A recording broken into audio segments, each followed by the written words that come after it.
the super duper feature update. It's super duper duper.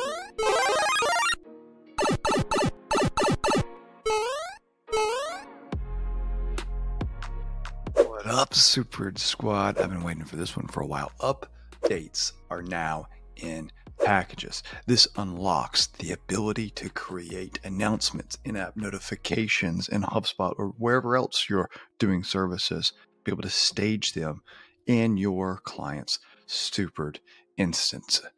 Without further ado, let me pass it on over to the product team and Super Dave. Adios. Y'all, Super Dave here to show you a new feature.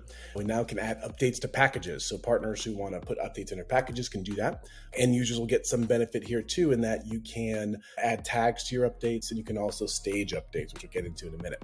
So for the example, I have a few updates here that I've already tagged. Over here, I've already built these into my package. The way you build them is very similar to the process rules. You're just going to add them in here like this.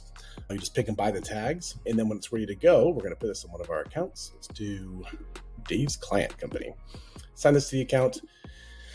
I'm going to come over here. Now I can install it. So I install it. You're going to see a bunch of updates come over here. So let's go to our processes, click on the updates.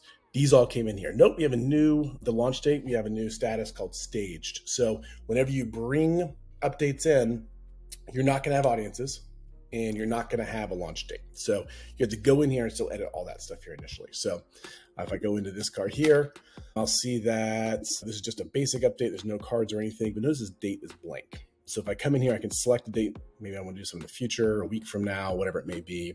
I can now come in and pick my audiences if there's specific users that I want to pick for these folks here. And again, you're going to be somewhat limited by your client's plan. So there's no assigned groups here for this particular client. So you can do that. I can publish the update and now that's ready to go. Assets come over too. So this one had assets on it. So when I go to the preview, I can still see that you have an asset and it loaded. It's good. And again, you said that you want to make sure you set your launch dates and do all that. If you have audiences that are in your updates in your instance, those aren't going to be transferred over for obvious reasons, right? Your clients have their own groups, their own audiences. So when you come in here, you're going to have to do those manually, come in here and select those. But this is just a basic way to get stuff in there. These updates can go live right away, but that's the basic overview for it. So now they work the same way any other package does. So if you need to uninstall and reinstall to update them currently, that's the way that would work for the updates. When you uninstall it, it just takes all that stuff out too. So all the updates go away when that happens. All right, we're excited to offer that to our partners. And again, we get some benefits for end users being able to tag stuff too, or tag your updates and stage your updates. All right, I'll see you guys soon.